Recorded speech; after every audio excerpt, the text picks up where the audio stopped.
جنت کا بیان۔ اہل ایمان کے ثواب اور انعامات کے لیے اللہ تعالیٰ نے ایک مکان بنایا ہے جس میں تمام قسم کی جسمانی و روحانی لذتوں کے وہ سامان مہیا فرمائے ہیں جو شاہان ہفت اقلیم ساری کائنات کے فرمان رواؤں اور حکمرانوں کے خیال میں نہیں آ سکتے۔ اسی کا نام جنت و بہشت ہے۔ جنت میں اللہ تعالیٰ نے اپنے ایماندار بندوں کے لیے انواع و اقسام کی ایسی نعمتیں جمع فرمائی ہیں جنہیں نہ آنکھوں نے دیکھا، نہ کانوں نے سنا، اور نہ کسی آدمی کے دل پر ان کا خطرہ گزرا، تو ان کا وصف پوری طرح بیان میں نہیں آ سکتا۔ اللہ تعالیٰ عطا فرمائے تو وہیں ان کی قدر معلوم ہوگی۔ جو کوئی مثال اس کی تعریف میں دی جائے سمجھانے کے لیے ہے، ورنہ دنیا کی اعلیٰ سے اعلیٰ شے کو جنت کی کسی چیز کے ساتھ کوئی مناسبت نہیں۔ جنت میں 100 درجے ہیں اور ہر درجے کی وسعت اتنی ہے کہ اگر تمام عالم ایک درجے میں جمع ہو تو سب کے لیے وسیع ہو اور جگہ باقی رہے۔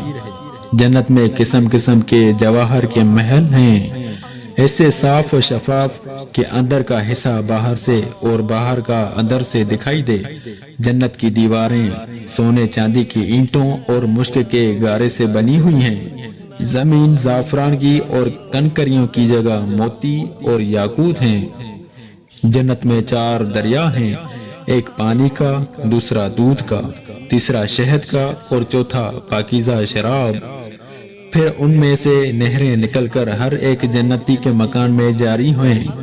جنت میں جنتیوں کو ہر قسم کے لذیذ سے لذیذ کھانے ملیں گے اور جو چاہیں گے فوراً ان کے سامنے ہو جائے گا۔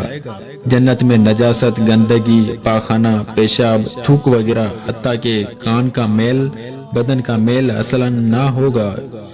ایک خوشبودار فرحت بخش پسینہ نکلے گا اور ایک خوشبودار اور فرحت بخش ڈکار آئے گی اور سب کھانا ہضم ہو جائے گا۔ ہر وقت زبان سے تسبیح و تکبیر بالقصد اور بلا قصد مثل سانس کے جاری ہوگی۔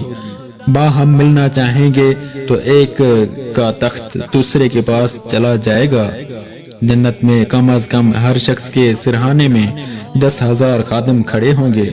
جنتیوں کے نہ لباس پرانے پڑیں گے اور نہ ان کی جوانی فنا ہوگی، اور اگر مسلمان اولاد کی خواہش کرے گا تو اس کا حمل اور وضع اور پوری عمر یعنی 30 سال کی خواہش کرتے ہی 1 ساعت میں ہو جائے گی۔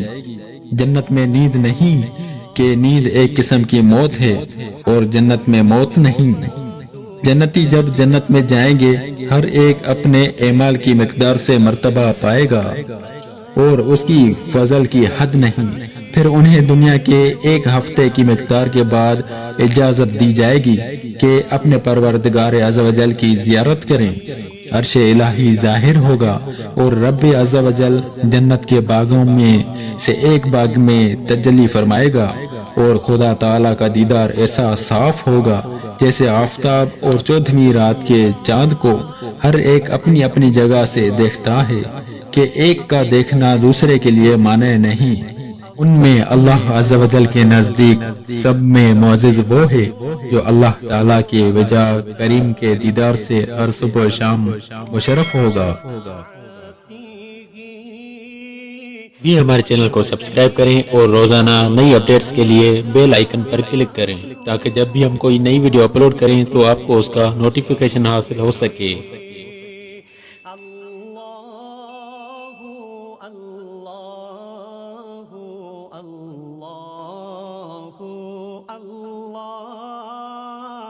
اللہ